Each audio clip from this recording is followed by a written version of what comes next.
Hello guys, today I'll show you how to jump your Mercedes.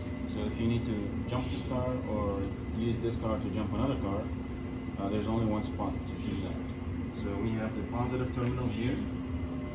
You don't do that straight from the battery or electronics will burn. And you can see it's a sliding door. It's the arrow here. You slide it and you get the positive terminal.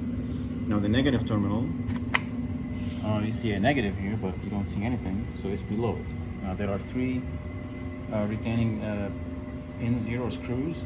This one is gone for some reason. So what you have to do is turn this like this, half a turn, or a quarter turn, and it will pop like so. Same as this one, this way.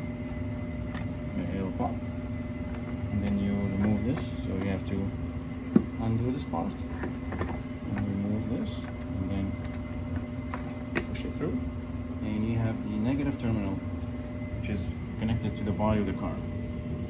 So that's where the negative terminal for the car basically goes back to the battery. So anyways, you hook up your negative, your black wire from the jumping cables and the red one here onto the other car. You have the positive over there, negative over here. And we're jumping it off of a Mercedes here, S-Class. That's the negative, and the positive is over there, behind the red cover. You hook them up.